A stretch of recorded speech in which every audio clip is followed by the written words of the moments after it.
John raises some interesting points, and you know, part of this is a change in attitude, I think, in the country that's starting to happen.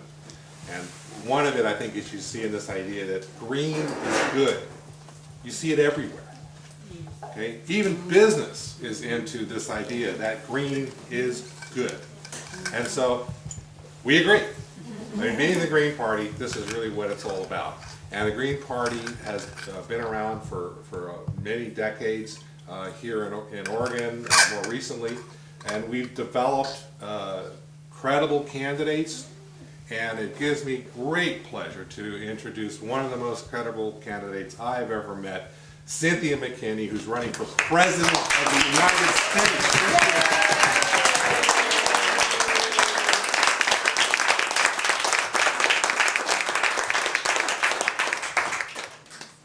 Well,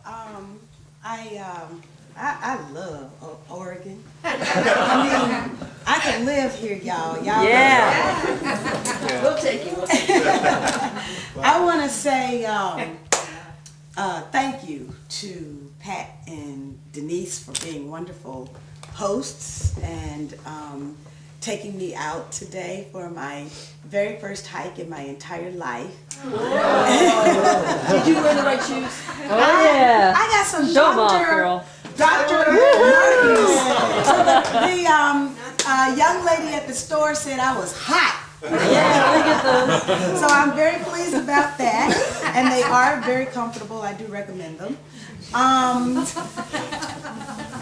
And I also need to say something to Mike and Tristan. Where's Tristan? Tristan and Alex and John.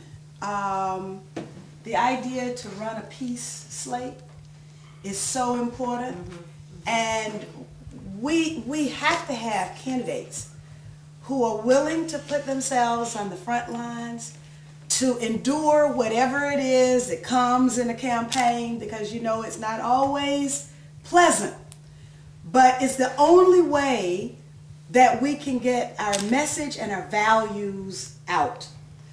The political scientists tell us that politics is the authoritative allocation of values in a society.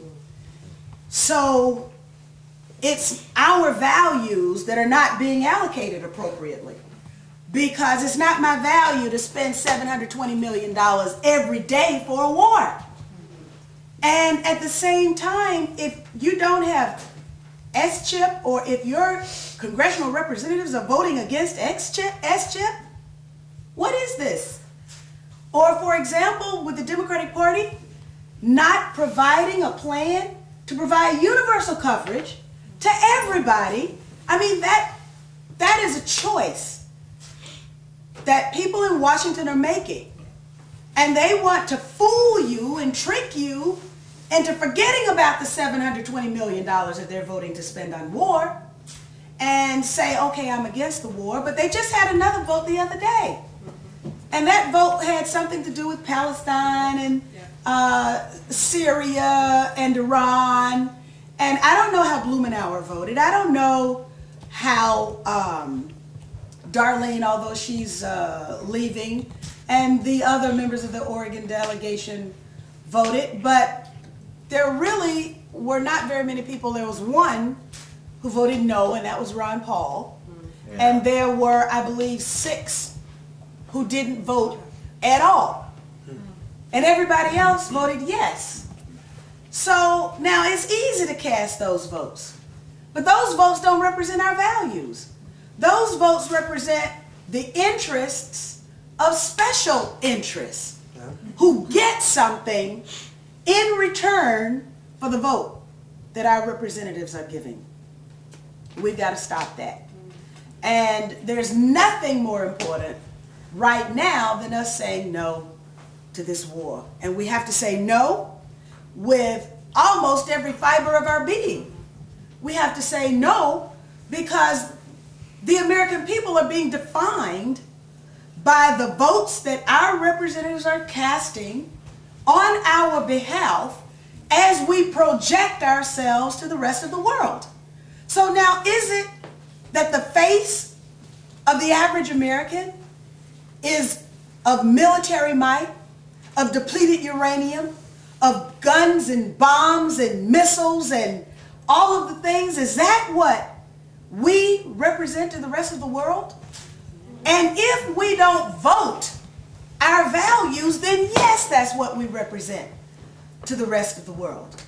And why is it that people in Brazil and Venezuela and Nicaragua and Ecuador and Haiti and Cote d'Ivoire and Spain, even in the midst of their tragedy, people in Spain wrapped around the polls and voted out the Aznar government and put in the Zapatero government, and as a result of having a new government in Spain, we just got a international court that in Spain is now indicting soldiers who are guilty of genocide. I'm hoping, I'm a part of that litigation, I'm hoping they will go further and also indict corporations that aid and abet.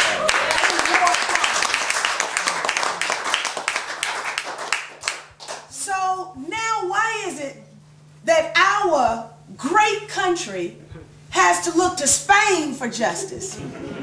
Why is it that we have to look to Venezuela and Nicaragua for inspiration? Why can't we just look to each other? And so we have to run for office, but more important, we have to vote for those people who represent our values. Now, this evening, I did a radio interview live in New York City. And the hostess was a black woman whose message to black voters was, please understand that the two-party system isn't serving our interests. Now that's a message that we're going to have to deliver into every community whose interests are not being served. And increasingly, it's every community whose interests are not being served.